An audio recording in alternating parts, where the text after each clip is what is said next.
Hi, I'm so glad you're here. This is Melissa, and together, let's find those grounding magical moments in our lives that nourish our spirituality.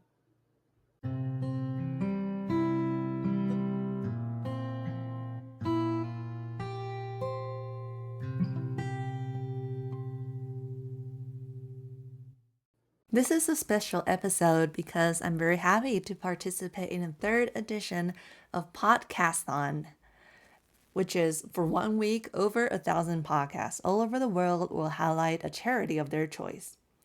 Podcasthon started in France and continues to grow, so it's a week-long activity where a bunch of podcasts do this, and you can go to the website Podcasthon to check out different types of charities or different types of podcasts that are working together to spread awareness. And the charity I want to introduce is a very important part of what we need in the United States right now. Their work is tangible. It includes litigation, lobbying, and education. And they're one of the organizations that fought for it to be possible that a veteran and their families can choose the symbols, what they want, such as the pentacle, to be on their plaques and headstones. And I'm talking about the ACLU at aclu.org. Many of you might be familiar with it. And you might wonder, what does that have to do with mountain living? So let me get back to and start about this topic. In the last episode, I talked about lifestyle and everyday needs that made me think about, I'm a city girl in comparison to my husband. That's surprising. And that means mountain living is a huge change with a huge learning curve, mostly related to lifestyle.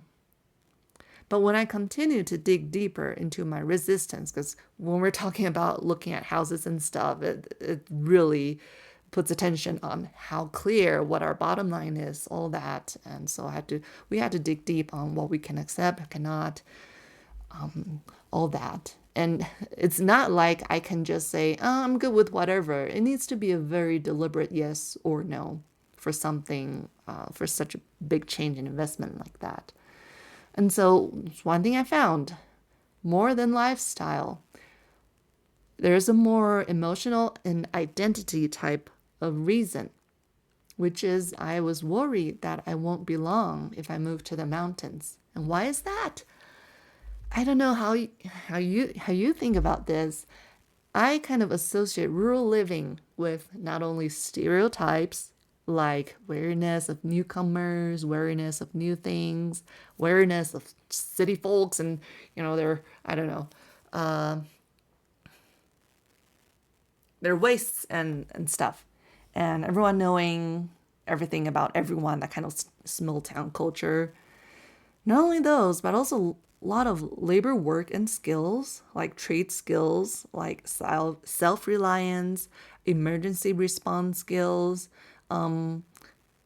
climate firestorm mitigation skills, all those things that could range from growing your animals, growing your plants, to fixing plumbing and housing issues like yourself, because you can't just get a same-day service for a handyman, or larger scale problems like maintaining landscape, controlling fire hazard, maintaining natural resilience,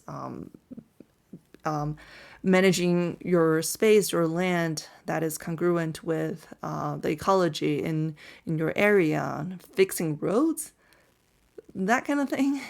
And that's where I get really self-conscious about it. Being a city folk with access to the privilege of remote working, knowing computers but not knowing how to take care of land or in community. And so you can see in my mind, I'm kind of painting these vivid pictures of, one, a stereotype of hardworking, gruff, conservative people, as well as two, a stereotype of a hippie, cottagecore, dreamy, and an artistic person. And I worry that sort of leaning towards the latter, much more leaning towards the latter. I worry that I don't have the skills to be a valuable member, or that I won't be like everyone else. Will I get along with my neighbors? Always a question when you move. And skills in particular seems to weigh so heavily on me because I realize that seems to be a currency in more rural areas where people help each other by doing things themselves for each other. But most of my life, my currency is money. I go to work in order to have money to pay for things, pay for services, and in a place where you can just buy services with money, I feel inadequate and not a cultural fit. I feel like I would be a mere consumer in a land full of producers. It's a very revealing discovery that these are my assumptions, and along the way I realize it's kind of irrational, not very logical, because there are many bits of truth in it, but I'm probably distorting the cause and effect of those things. For example, this kind of them versus me is obviously assuming everyone there is all the same and there's just one type of thing and no degree of, there's no different levels and different angles to each individual. And it may be true that labor skills are valuable and create the culture in such a place, but it's kind of far-fetched to assume that the entire community and they all think the same, think less of a human, just by judging the type of skills they have. And of course, we're talking about the value of a human being decided by how similar they are to the rest of the community. It's dangerous. I realize it's dangerous to focus on the idea of othering, whether I'm the one imposing this thought saying, oh, that person looks unusual, so they're bad or dangerous. Whether that or me being the speculative one saying, oh, I'm sure I'm being judged because I'm different, I feel different. Either of those I think, can be dangerous. And even though we can say it's very likely or the possibility is high, statistics and possibilities, they're possibilities, not entire truths. It's a pattern and it doesn't explain the individual truth. So this brings me back to the organization I'm highlighting today for Podcasthon, the ACLU, because they fight for free speech, immigrant rights, reproductive rights, trans and other human rights, religious freedom, which to me is, this is the effort to reduce othering. It is for being inclusive and to consider the more unusual or the more minority ones. I've seen videos talking about how to spot a witch in a negative way. And that is essentially to spot someone who looks different or thinks differently. And once you see that, you know, those are the evil witch. Those are the bad people. This logic perpetuates the very idea of externalizing evil, that it's always someone else. It's always another belief. It's always the other group that is evil. So my recommendation for you is to check out 3 things on aclu.org.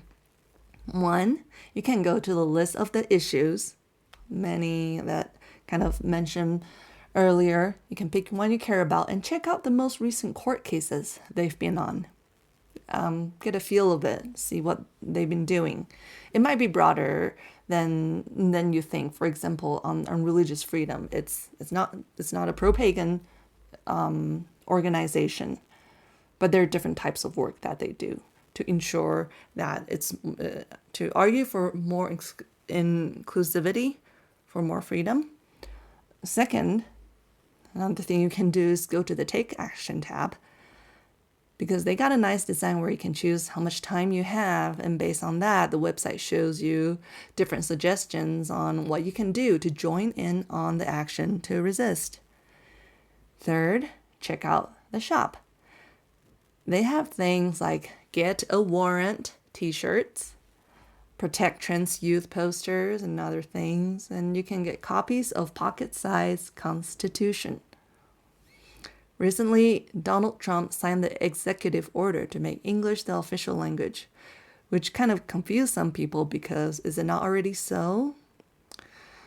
The danger lies in an order like this and its exclusive impact. It has the potential to make other languages undesirable or making the speakers of multiple language to be excluded or underserved when there's resources needed. It could also make other languages illegal one day. Who knows? According to the Linguistic Society of America, there are 800 languages used in New York City.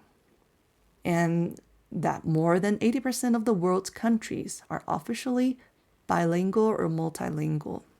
The society also says the executive order promotes a false exclusionary belief that a nation must have one official language in order to be unified. And I'll make an analogy to the health of your gut, of your stomach, to explain that.